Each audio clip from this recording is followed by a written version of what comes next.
नमस्कार। कराने आपको अपने अधिकारों का एहसास हाजिर हैं हम फिर से लेकर आपका अपना कार्यक्रम कानून की बात।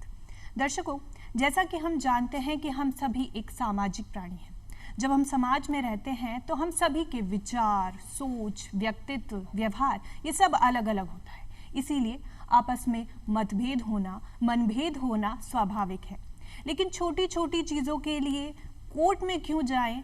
क्यों ना कुछ ऐसा रास्ता निकाला जाए जिससे कोर्ट का भार भी कम हो और हमारा भी। इसी का एक नाम है, इसी का एक कॉन्सेप्ट है लोक अदालत। इसीलिए आज हम चर्चा करेंगे लोक अदालतों के महत्व के बारे में। इसी संबंध में बहुत सी जानकारी लेंगे, चर्चा करेंगे और उसके लिए सबसे पहले स्वागत करेंगे हमारे साथ मौजूद हमारे विशिष्ट मेहमान, हमारे बेहद खास मेहमान श्री प्रेमचंद शर्मा जी का। आप न्यायाधीश हैं पारिवारिक न्यायालय दौसा में। सर, कार्यक्रम में आपका बहुत बहुत स्वागत है। बहुत बहुत नमस्कार और स्वागत आपका भी राखी जी, और तमाम हमारे सुनने वालों को भी मेरा बहुत बहुत नमस्कार। सर, पहले तो हम आपको बहुत बहुत धन्यवाद देंगे कि आप यहाँ पर आए हैं और आज आपके साथ इतनी चर्चा करने का हमें मौका मिल रहा है। बहुत सारी जानकारी आपसे लेंगे। सबसे पहले चलिए कार्यक्रम की शुरुआत करते हैं। आपसे ये जानेंगे कि आज जो हम ये लोक अदालतों के बारे में चर्चा करने वाले हैं, ये क्या कॉन्सेप्ट है और कहते किसे हैं लोक अदालत? राखी जी, आपने बड़ा सामयिक ये प्रश्न किया है, क्योंकि आप जब भी इन दिनों आप मीडिया में देखेंगे, समाचारों में देखेंगे, तो लोक अदालत शब्द काफ़ी लोगों के सुनने में आ रहा है। तो अपने आप में लोक अदालत जैसा कि नाम ही है कि लोक मतलब पब्लिक, बिल्कुल आम आदमी के लिए अदालतें बनी है। कोई भी विवाद जब न्यायालय में जाता है तो एक प्रक्रिया के तहत उसका विचारण होता है, सुनवाई होती है, उसका निर्णय होता है। तो एक प्रक्रिया बनाई हुई कानून के तहत। लेकिन लोक अदालत एक ऐसी अवधारणा है जिसमें ये सारी तकनीकी जो कानूनी प्रक्रिया, जिसमें कि स्वाभाविक तौर से समय लग जाता है प्रक्रिया में, कानून की प्रक्रिया में। तो एक लोक अदालत वो माध्यम है जहाँ पर समय की बचत है और पक्षकारों के मध्य आपसी समझाइश और राजीनामे के आधार पर उनके विवादों का निर्णय किया जाता है। इसी को लोक अदालत का एक कॉन्सेप्ट बनाया गया कानून के तहत।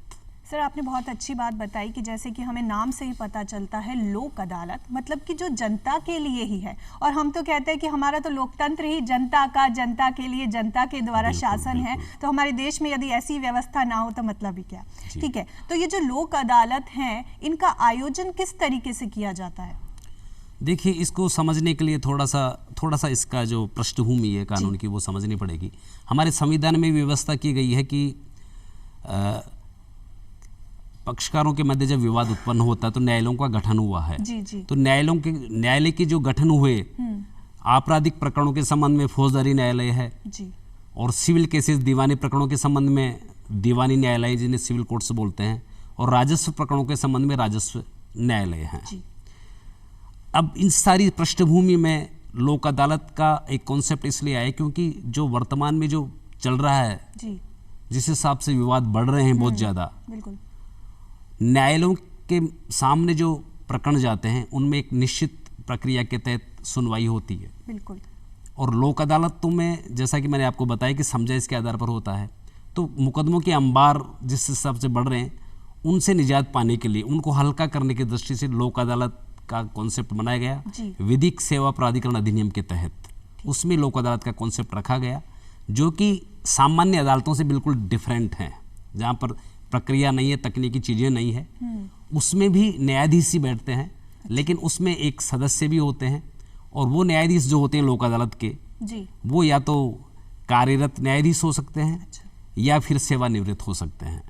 तो वो जो मुकदमों जो न्यायालयों में चल रहे हैं, वो प्रकरण उन लोक अदालतों को जो कि अलग से है उनमें रेफर किए जाते हैं। अच्छा जी। तो मतलब जो ऑलरेडी केसेस हमारे कोर्ट्स में पेंडिंग है, सूट दायर किए गए हैं, वो भी ट्रांसफर करके हम लोक अदालतों में ला सकते हैं। जी सर, एक और चीज ये कि इसके साथ एक चीज और जोड़ूंगा, वो भी आ सकते हैं और जो मुकदमे नहीं आए न्यायालयों में, वो भी इन लोक अदालतों में रेफर किए जा सकते हैं। मतलब न्यायालयों में जाने से पहले भी लोक अदालत के माध्यम से ऐसे विवाद का निस्तारण हो सकता है। जी। और सर, ये बहुत ज़रूरी भी है। हम देखते हैं, आपने हमें बताया कि कितने अच्छे से हमारे देश की कानूनी व्यवस्था में चीज़ों को वर्गीकृत किया गया है कि ठीक है, रेवेन्यू से रिलेटेड मैटर हैं तो एक अलग कोर्ट सुनवाई कर रहा है, सिविल कोर्ट्स हैं, क्रिमिनल कोर्ट्स हैं, अलग अलग कोर्ट हैं, पर फिर भी केसेस भी बहुत हैं, कोर्ट का भार बहुत है, और इस तरीके के ये जो कॉन्सेप्ट्स आते हैं ये न सिर्फ पक्षकारों के लिए उपयोगी हैं, साथ में ये हमारे कोर्ट्स के लिए भी बहुत ज़्यादा उपयोगी है। ज़रूरत ये है कि जितना भी जजेस हैं, हमारे लॉयर्स हैं, उनका जो समय है वो आवश्यक मैटर्स पे, बड़े मैटर्स पे ज़्यादा जाए। सर, किस तरीके से ये जो मैटर्स हैं, ये जो लोक अदालत है, ये कोर्ट का भार भी कम कर रहा है? जी बिल्कुल बिल्कुल। लोक अदालत की जो प्रक्रिया है राखी जी, जैसा कि मैंने बताया अभी आपको, इसमें कानूनी तकनीकी पर नहीं जाना पड़ता है और पूरी अवधारणा दोनों पक्षों के मध्य में जो विवाद उत्पन्न हुआ ना, उसको आपसी समझाइश के माध्यम से ही निस्तारित किए जाने का प्रयास होता है। एक जिस तरह के अपन मध्यस्थता के माध्यम से उनकी समझाइश करके उनका अंतिम रूप से निस्तारण करने की कोशिश की जाती है लोक अदालत में। और सर, ये बहुत ज़रूरी भी है। आज हम देखते हैं कि आज इंसान के पास टाइम बहुत कम है, उसे हर चीज़ जल्दी चाहिए। आज हम देखते हैं कि हर चीज़ ऑनलाइन भी हो रही है। आज हमें शॉपिंग भी करनी है तो हम ये सोचते हैं कि कौन बाहर जाएगा, प्लीज़ अपने पास मोबाइल है, चलिए अपन ऑर्डर कर लेते हैं। हमें खाना खाना है, हम ऑर्डर कर लेते हैं। तो जब न्याय की बात होती है तो हम ये चाहते हैं कि एक लंबा प्रोसेस हमें फॉलो ना करना पड़े, हमारा काम शीघ्रता से हो जाए। तो ये जो लोक अदालत है, ये हमें शीघ्र न्याय प्रदान करने में भी उपयोगी है। आप क्या मानते हैं? जी, बिल्कुल बिल्कुल, आपने सही बात कही। लोक अदालत का सबसे बड़ा लाभ अपन बात करें तो शीघ्र न्याय की दिशा में एक सबसे बड़ा कदम है। हम बार बार जो लोक अदालत की बात कर रहे हैं, मैं हमारे दर्शकों को ये बताना चाहूँगा कि एक तो होती है सामान्य अदालतें, जिनमें जब भी एक उदाहरण के तौर पर हम बात कर सकते हैं, किसी ने किसी व्यक्ति को पैसा उधार दिया और उसने पैसा नहीं चुकाया, उसने मांगा, उसने मना कर दिया, जो भी अपनी मजबूरी, तो दोनों के पक्षों के मध्य विवाद जब उत्पन्न हो गया तो उसके पास कोई चारा नहीं, तो वो न्यायालय में जाएगा। जो सामान्य अदालतें, दीवानी जिसे अपन सिविल कोर्ट से बोलते हैं, वहाँ उसको धन के लिए वाद दायर करना पड़ेगा, मनी सूट जिसे बोलते हैं। तो एक तरीका तो हुआ सामान्य अदालतों के माध्यम से अपने हक की लड़ाई को लड़ना। दूसरा हो गया लोक अदालत। बिल्कुल डिफरेंट संस्था है लोक अदालत। इसको समझने की बात यह है जो मैं बताना चाहता हूं कि सामान्य अदालतों से बिल्कुल डिफरेंट है लोक अदालत। उसमें जो सामान्य अदालतों में जो जज साहब बैठते हैं, इसमें भी जज साहब न्यायाधीश ही बैठते हैं, लेकिन यहाँ पर सीटिंग जज भी हो सकते हैं और सेवानिवृत्त भी हो सकते हैं। तो दोनों अदालतें अलग अलग है। वहाँ पर प्रक्रिया के तहत निर्णय होगा। यहाँ पर जब लोक अदालत के सामने मामला रेफर हो जाएगा, यहाँ पर एक बात और बतानी पड़ेगी, उस व्यक्ति ने सामान्य अदालत में दावा पेश कर दिया सिविल कोर्ट में, तो वो चाहे तो वहां पर एप्लीकेशन लगा सकता है और दरख्वास्त कर सकता है, प्रार्थना कि मेरा प्रकरण लोक अदालत में रेफर कर दिया जाए। अच्छा। तो उसको न्यायालय विचार करेगी कि हाँ ये इस काबिल है कि इसको रेफर किया जाए, तो वो लोक अदालत में उसको रेफर कर देगी। लेकिन एक पक्ष की मर्जी से रेफर नहीं करेगी, जो दूसरा पक्ष है जिसके खिलाफ दावा किया गया है, उस पक्ष की भी वो सुनवाई करेगी वो सामान्य अदालत कि भाई आपका मुकदमा आप एग्री है क्या वहां पर भेज दिया जाए। तो दोनों पक्षों की रजामंदी के आधार पर वो प्रकरण, मतलब पक्षकारों की सहमति का पूरा रोल है। जी। अच्छा, साथ ही मैंने बात कहनी चाहिए, एक तरीका तो कि उधर से वो आप रेफर कर सकते हैं। दूसरा तरीका जो लोक अदालत बनाई गई है, वो लोक अदालत भी उस सामान्य अदालत से रिक्वेस्ट कर सकती है कि साहब उस प्रकरण को आप हमारे यहाँ भिजवा दीजिए। दोनों पक्षकारों को हम समझाइश करने की स्थिति है, दोनों पक्षकारों ने हमारे समक्ष आवेदन किया है। तो मैं जो कहना चाह रहा हूँ कि सामान्य अदालतों से बिल्कुल डिफरेंट है लोक अदालत। ये आम लोगों के लिए ये अदालत बनी है। जी, मतलब हम तीन चीजें देख रहे हैं। एक साइड कोर्ट मामला रेफर कर रहा है, दूसरी जगह पे पक्षकार खुद कह रहे हैं कि हमें यहाँ मामला सुलझाना है, तीसरी जगह लोक अदालत भी कह रही है कि आप मैटर को हमारे पास भेज दीजिए। ठीक है, एक बात कही जाती है कि justice delayed is justice denied, और सही बात भी है कि मान लीजिए मुझे न्याय चाहिए तो मुझे इतना उसके लिए वक्त ना गुजारना पड़े कि मेरी उम्र ढल जाए। मतलब कहा जाता है कि मतलब पिताजी केस कर रहे हैं और पोता यदि उसके लिए उसका डिसीजन ले रहा है तो ऐसे न्याय का मतलब नहीं है। तो यहाँ जो इस तरीके से लोक अदालतों का आयोजन किया जाता है, ये निश्चित ही हमारे देश के सारे लोगों के लिए बहुत ही लाभदायक है। सर, जिस तरीके से वकील काम करते हैं, पक्षकारों का प्रतिनिधित्व करते हैं हमारे कोर्ट्स में, क्या इसमें भी ऐसा ही होता है? हाँ, वहाँ पर भी बिल्कुल उनका उनका हक भी है, अधिकार भी है, समझा इसमें वो अपने पक्षकारों के लिए सहायता जैसा। लेकिन यहाँ पर कानूनी तकनीकी बात कम होती है। अच्छा। लेकिन अपने अपने अधिवक्तागण की उनकी सहायता वहाँ पर भी उपलब्ध होते हैं। अच्छा। और अधिवक्ता वर्ग इसके लिए तत्पर भी हैं, उनके सहयोग से ये सफल हो पाती है ये। जी जी जी। बाकी वहाँ ऐसी कोई आवश्यकता अनिवार्यता नहीं है। अच्छा। ये पक्षकार के उस पर निर्भर करता है कि वहाँ पर वो अपने अधिवक्ता की सेवा लेना चाहता है। बाकी पूरा मसला ये आपसे समझा इस पर है ये। अच्छा जी। मतलब ये भी बहुत अच्छी बात है कि मान लीजिए मैं चाहती हूँ कि मेरे लिए कोई अलग से कोई एडवोकेट मेरी तरफ से प्लीडिंग करे तो वो बहुत अच्छा ऑप्शन है, लेकिन मैं चाहती हूँ कि मैं खुद अपनी बात रखूँ तो वो भी मैं रख सकती हूँ। बिल्कुल बिल्कुल। ठीक है। सर, ये जो कॉन्सेप्ट हमारे देश में है, राष्ट्रीय विधिक सेवा प्राधिकरण अधिनियम आया, इस तरीके से लोक अदालतों को आज पहले से भी ज्यादा बढ़ावा मिल रहा है। जिस तरीके से हम देखते हैं कि केसेस बढ़ते जा रहे हैं प्लस, लेकिन इस संबंध में भी रुझान बढ़ता जा रहा है। बहुत अच्छे इसके परिणाम आ रहे हैं, लोगों में उत्साह है। अच्छा, बिल्कुल उत्साह है। ठीक है। और सर, यदि हम इंडिया के कंपैरिजन में फॉरेन कंट्रीज की बात करें, क्या उधर भी इस तरीके के कोई कॉन्सेप्ट है? ये मीडिएशन एक्चुअली जो ये लोक अदालत का जो ये अवधारणा है, ये अपने विदेशी जो वहाँ से ये मीडिएशन मध्यस्थता की जो प्रणाली है उधर से ही ये ली गई है। हालांकि अपने पुरातन काल में मध्यस्थता की जो बात है, अपने पुरातन अपन देखें तो महाभारत काल से लेकर रामायण काल से भी ये चीजें चलती आई है। पंच परमेश्वर की अवधारणा रही है। महाभारत काल में भी श्री कृष्ण ने मध्यस्थ की भूमिका निभाई। रामायण काल में भी हनुमान जी अपना संदेश लेकर गए। तो ये मध्यस्थता पर सारा ये है।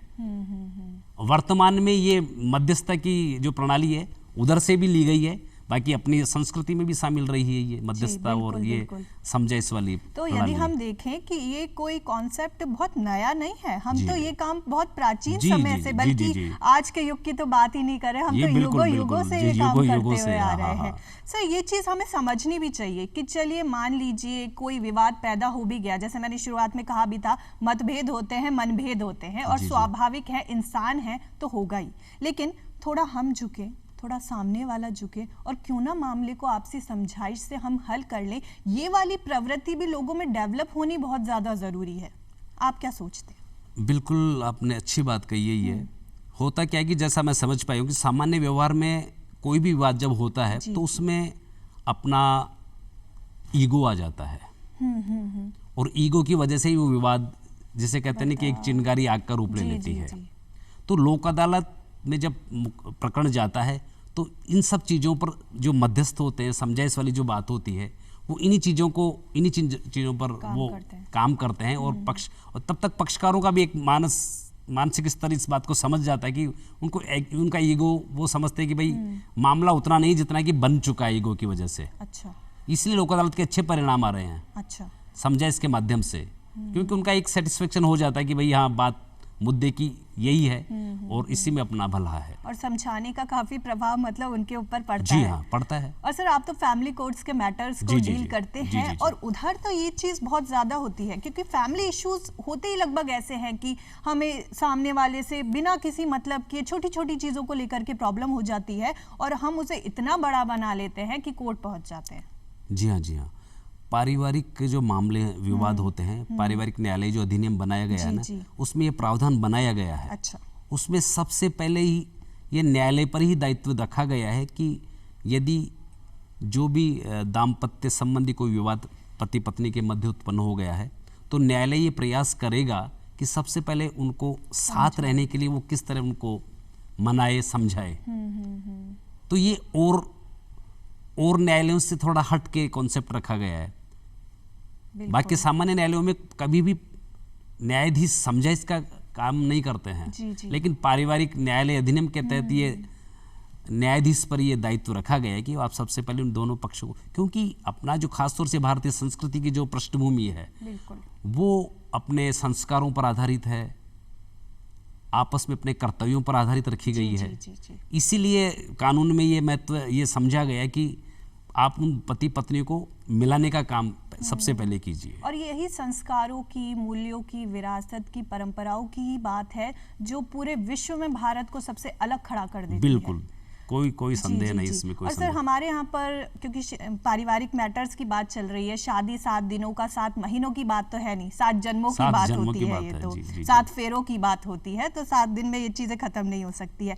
आपका जो व्यक्तित्व है सर, आपकी जो विचार हैं वो बहुत ही हमें प्रेरणादायक लग रहे हैं, और हमें लग रहा है कि जरूर आपका जो इंटरेस्ट है, आपकी रुचि है, कला में भी है, मूल्यों में भी है। हम चाहेंगे कि इसके बारे में थोड़ा आप हमें और बताएं, कुछ ऐसा कुछ हमारे साथ साझा करें। मेरा ये मानना है कि साहब ये कला तो सभी के भीतर छुपी होती है, हर व्यक्तित्व में कला छुपी हुई होती है। जी। लेकिन आपका ये, मैं इस बात से इत्तेफाक रखता हूँ कि मुझे भी थोड़ा गुनगुनाने का मुझे रुचि रही है। अच्छा, यदि आप सर हम सुनना चाहेंगे बिल्कुल, और हमारे दर्शक भी सुनना चाहेंगे। बस गुनगुनाने का मैंने कभी कोशिश करता रहता हूँ। अब चूंकि आज का जो अपना विषय चल रहा है उसी से मुझे थोड़ा बहुत एक छोटी सी एक गीत की पंक्तियां याद आ रही है। आनंद बख्शी साहब का लिखा हुआ है, और हमारे लक्ष्मीकांत प्यारेलाल साहब का मैं बड़ा मुरीद हूँ, फैन हूँ, प्रशंसक हूँ, तो उनका एक गाना मेरे को याद आ रहा है इसी सारे में। जी।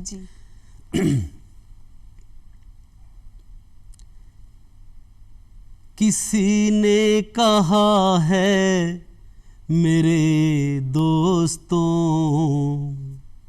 बुरी है बुराई मेरे साथियों, बुरा मत सुनो, बुरा मत देखो, बुरा मत कहो, बुरा मत सुनो, बुरा मत देखो, बुरा मत सुनो। ज़माने में सब जिंदगी यूं गुजारे, ज़माने में सब जिंदगी यूं गुजारे, के रहती है जैसे गुलिस्तां बहारे। ये कहानी यही है, जिंदगानी यही है, ये कहानी यही है, जिंदगानी यही है।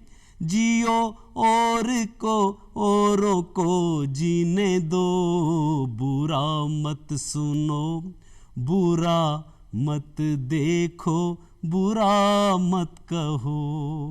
क्या बात है सर। जी, बिल्कुल आपकी जो पंक्तियां थी हमारे टॉपिक से भी रेलेवेंट है, हमारी जिंदगी से भी रेलेवेंट है, और यदि इन बातों को हम अपने पूरे जीवन में चरितार्थ कर लें, कोर्ट का भार निश्चित ही कम हो जाएगा।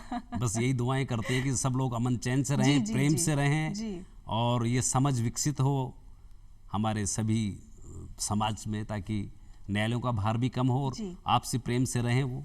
सर आपकी बातें, आपकी जो आवाज़ है ये भी बहुत सुरीली है। चलिए आगे बढ़ते हैं। मान लीजिए कि लोक अदालत है, हम कोई पहुंचा है लोक अदालत में, अब डिसीजन से हम सहमत नहीं हैं, हमें लगता है कि ठीक है हमने लोक अदालत में अपनी बात रखी, उन्होंने समझाया भी पर हम नहीं समझे, हम अब चाहते हैं कि इस तरीके से जो डिसीजन हमारे लिए दिया गया है हम उससे सहमत नहीं, अब हम क्या कर सकते हैं? जी, बहुत ही अच्छी बात रही है, अपनी चर्चा में ये बात आने से रह गई। वैसे जी, लोक अदालत में जैसा कि कोई मामला भेजा जाएगा, रेफर होकर जाएगा, तो सबसे पहले तो दोनों पक्षों की सहमति से जाएगा। जी, बिल्कुल। दोनों पक्षों की सहमति के आधार पर यदि उनकी समझाइश में आ जाती है कि भाई हम दोनों इस विवाद के लिए सहमत हो जाते हैं, तो वो डिक्री का रूप बन जाएगा, फैसला हो जाएगा, एक तरह से पंचाट बन जाएगा। जी। तो लोक अदालत का सबसे बड़ा जो लाभ या फायदा बात कर रहे हैं, जैसा कि आपने प्रश्न पूछा, उसमें यही है कि लोक अदालत में जो निर्णय हो गया उसकी कोई अपील आगे नहीं होगी। अच्छा। इसलिए समझाइश का जो अपने आप में बहुत बड़ी भूमिका है। अच्छा। आप ये नहीं कि आज समझने के बाद बाहर जाके बोले नहीं ये तो मैं गलत कर रहा। समझाइश में कोई जल्दबाजी भी नहीं होती है, उस पर पूरा दोनों पक्षों अपने गहराई से समझने के बाद ही कोई निर्णय पे पहुंचते हैं। अच्छा। बाकी आदमी की मानसिक प्रवृत्ति तो ऐसी होती है जो आज यहाँ बात करूं, बाहर निकलते दूसरों के बात करके बोले ये तो क्या हो गया। इसीलिए इसमें यह कर दिया गया है कि आपने जो भी समझने के बाद अपना जो निर्णय कर लिया, जो समझाइश कर राजीनामा कर लिया, उसके बाद यदि कोर्ट ने पंचाट पारित कर दिया, निर्णय कर दिया, तो उसकी कहीं अपील नहीं होगी। अच्छा। उस विवाद का हमेशा के लिए अंत हो जाएगा। लोक अदालत का सबसे बड़ा फायदा। जी। मतलब ये है कि यदि पक्षकार इस तरीके से इस व्यवस्था का लाभ यदि उठाना चाह रहे हैं तो पहले सोच समझ करके ये काम करें। ये प्रक्रिया में शामिल है। जी बिल्कुल।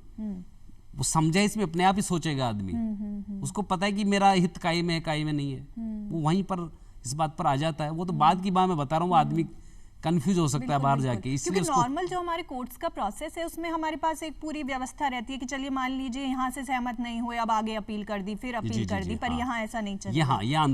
यहाँ उसके बाद कोई अपील का प्रोविजन नहीं है। यहाँ पर आपने जो तय कर लिया, जो डिक्री हो गई वो फाइनल हो गई। अच्छा सर, यदि समस्याओं की बात करें कि एक बड़े लेवल पर, पहली बात तो इन लोक अदालतों का आयोजन करना ही बहुत बड़ा काम होता है। पूरे जजेस आते हैं, एडवोकेट्स आते हैं, पार्टीज को भी लाना पड़ता है, वो भी इतनी इजीली, जैसे अभी तो हमने बात कर ही ली, उन्हें ये भी पता है कि मान लो हमें इस तरीके से हमें डिसीजन पसंद नहीं आया या हम सहमत नहीं हुए, तो अब तो हम आगे अपील ही नहीं कर पाएंगे। तो लोग आज भी बच रहे हैं इन तक पहुंचने में, चाहे वो कोई भी कारण क्यों ना हो। एक हम ये कह सकते हैं कि लोगों में अज्ञानता है, बहुत से लोग ऐसे हैं जिन्हें अभी तक भी पता ही नहीं है किस तरीके का कोई कॉन्सेप्ट भी है, और भी बहुत चीजें हैं जो एक समस्या खड़ी करती हैं लोक अदालतों के अच्छी तरीके से कार्यवाही के संचालन में। सर, ये क्या क्या है? हाँ जी, मैं ये देखिए, जब भी अपन लोक अदालत की बात करेंगे तो सबसे पहले नाम आएगा राष्ट्रीय विधिक सेवा प्राधिकरण का, जिसके मुख्य संरक्षक जो होते हैं ना, हमारे माननीय सर्वोच्च न्यायालय के माननीय मुख्य न्यायाधीश महोदय होते हैं, पैटर्न इन चीफ होते हैं। तो राष्ट्रीय विधिक सेवा प्राधिकरण उनके तत्वाधान में सर्वोच्च न्यायालय के स्तर पर, उसके बाद यदि अपन उच्च न्यायालय स्तर, राज्य स्तर की बात करें तो उच्च न्यायालय स्तर पर माननीय जो मुख्य न्यायाधीश महोदय होते हैं प्रत्येक राज्य के, वो उसके विधिक सेवा प्राधिकरण के मुख्य संरक्षक होते हैं, और एक माननीय न्यायाधीश महोदय कार्यकारी अध्यक्ष होते हैं। उनके तत्वाधान में उच्च न्यायालयों से संबंधित मामलों की लोक अदालतों का उनका गठन होता है। इसी तरह तीसरे स्तर पर, जहाँ पर जिला स्तर पर जिला विधिक सेवा प्राधिकरण, वहाँ के जो जिला न्यायाधीश महोदय होते हैं वो उसके अध्यक्ष होते हैं। अच्छा। तो ये जो मैंने तीन जो संस्थाएं बताई, ये लोक अदालतों का गठन करती हैं। यहाँ पर फिर अपने को समझना जरूरी है, हमारे दर्शकों के लिए खासतौर से दोबारा से बताना चाहूंगा कि लोक अदालत बहुत बात कर रहे हैं, लेकिन ये फिर भी कहीं ना कहीं ये कन्फ्यूजन हो सकता है कि सामान्य अदालतों से भिन्न होती है लोक अदालतें जी। उनका गठन, जैसा मैंने बताया कि सुप्रीम कोर्ट स्तर पर राष्ट्रीय विधिक सेवा प्राधिकरण, राज्य स्तर पर राज्य विधिक सेवा प्राधिकरण, और जिला स्तर पर जिला विधिक सेवा प्राधिकरण के अध्यक्ष वो करते हैं गठन लोक अदालतों का। उनका क्षेत्र अधिकार वो तय करते हैं कि इस न्यायालय से संबंधित प्रकरण के लिए ये लोक अदालत का गठन किया गया है। अच्छा। उसमें जो लोक अदालत का गठन किया गया है उसके लिए सेवानिवृत्त न्यायाधीश या सीटिंग जो भी कार्यरत है, किसी को भी वो अध्यक्ष बनाकर फिर मामले रेफर किए जाते हैं। अच्छा। तो ये दोनों अलग अलग कॉन्सेप्ट, तो इनका जो आयोजन होता है ना, वो इस तरह तीन स्तर पर अलग अलग तरीके से किया जाता है। मतलब कि हम देख रहे हैं कि राष्ट्रीय स्तर पर भी हमारे पास लोक अदालतों का आयोजन किया जाता है, राज्य स्तर पर भी किया जाता है, उच्च न्यायालय स्तर पर। ये हम देख रहे हैं कि सरकारी प्रयास अपनी तरफ से हो रहे हैं, कोर्ट के प्रयास अपनी तरफ से हो रहा है, ताकि हर नागरिक को न्याय मिले, सस्ता न्याय मिले, शीघ्र न्याय मिले, और ये जो न्याय की बातें कही जाती हैं ये सिर्फ कहीं ना जाए, वास्तव में न्याय हमें मिले, ये चीज़ें चरितार्थ हो। तो इस तरीके के ये जो कॉन्सेप्ट आए, लोक अदालत आए, सर कितना ज़्यादा फायदा हमें आज इनसे मिल रहा है? फायदे की यदि बात की जाए तो जैसा कि अपन ने पहले भी चर्चा में ये बात आई है कि बहुत बड़े स्तर पर लोगों के समझ में आ गई ये बात, ठीक है, कि हमारे ईगो को हम पीछे छोड़ें, और जो मुद्दे की बात है ना, वो यदि बात है कानूनी हक की बात है तो जरूर आप सामान्य अदालतों में उसका फैसला करवाएं। बाकी ईगो से रिलेटेड मामले हैं या जो कि बहुत छोटे किस्म की जो जिनके वजह से पीढ़ी दर पीढ़ी मुकदमे चलते रहते हैं, तो वो लोक अदालतों में निपटते हैं। ठीक है जी जी। अच्छा, एक बात मैं और बोल दूं कि हर मामला लोक अदालत में नहीं जाता है। अच्छा। यदि अपन आपराधिक प्रकरणों की बात करें तो जो बहुत गंभीर तरह के अपराध हैं, हत्या के, बलात्कार के, वो मामले लोक अदालत में नहीं जाएंगे। मतलब एक कैटेगरी है, उनमें कैटेगरी बनाई हुई है कि इस तरह के प्रकरण, पारिवारिक न्यायालय के प्रकरणों में भी ऐसा नहीं कि साहब लोक अदालत में हमारा तलाक करवा दीजिए, तलाक। अच्छा। विवाह विच्छेद के मामलों को भी मना किया है। ठीक है। तो इस तरह कैटेगरी बनाई किन मामलों को लोक अदालत में मतलब जो कुछ जघन्य किस्म के अपराध हैं वो इनमें नहीं आ सकते हैं। आपने कहा जो फैमिली से रिलेटेड, तलाक के मामले में जाएंगे, साथ रहने वाले मामले आ जाएंगे, ठीक है, साथ रखवाया जाए, अलग नहीं करेंगे। जी जी जी, हाँ। ठीक है सर, चलते चलते हम चाहेंगे कि आप हमारे दर्शकों को क्या संदेश देना चाहेंगे अपने प्रेरणादायक शब्दों में? अब मैं गुनगुना के दे जी देता जी हूँ। बिल्कुल। पंडित भरत व्यास साहब अपने राजस्थान से रहे, बहुत बड़ी विभूति, उनको प्रणाम करते हैं। और लक्ष्मीकांत प्यारेलाल साहब का संगीत और मुकेश जी की बड़ी मधुर आवाज का ये गीत है जी। और लोग गुनगुनाते हैं, पूरी दुनिया गुनगुनाती है। मैं उसी को मेरा संदेश मानते हुए आप लोगों से कोशिश कर रहा हूँ। जी बिल्कुल। ज्योत से ज्योत जगाते चलो, प्रेम की गंगा बहाते चलो, प्रेम की गंगा बहाते चलो। राह में आए जो दीन दुखी, राह में आए जो दीन दुखी, सबको गले से लगाते चलो, प्रेम की गंगा बहाते चलो। क्या बात है। यही संदेश हमारा। सर, कार्यक्रम में शिरकत करने के लिए एक तरफ तो कानूनी जानकारियां देने के लिए, एक तरफ इतनी सुरीली आवाज सुनाने के लिए, एक तरफ अपनी आवाज के साथ इतना मीठा मीठा, इतना ज्ञानवर्धक संदेश देने के लिए आपको बहुत बहुत धन्यवाद। धन्यवाद तो मैं आपका दूंगा राखी जी, और तमाम हमारे दर्शकों को मैं बहुत बहुत धन्यवाद देता हूं कि आपने हमारे को सुना, सहन किया, और दुआएं आप लोगों को। थैंक यू, धन्यवाद, नमस्कार। तो दर्शकों, आज उम्मीद नहीं पूरा विश्वास है कि ये जो एपिसोड है आपके लिए बहुत ही ज्ञानवर्धक रहा होगा। निश्चित ही जो परिवर्तन की चाह हम चाहते हैं, जो देश में बदलाव हम करना चाहते हैं, वो तभी आएगा जब गंगा बहेगी ज्ञान की, और जब हम बुरा नहीं देखेंगे, बुरा नहीं सोचेंगे, बुरा नहीं करेंगे। अगली बार आपसे फिर चर्चा करेंगे, तब तक के लिए इजाजत दीजिए। नमस्कार।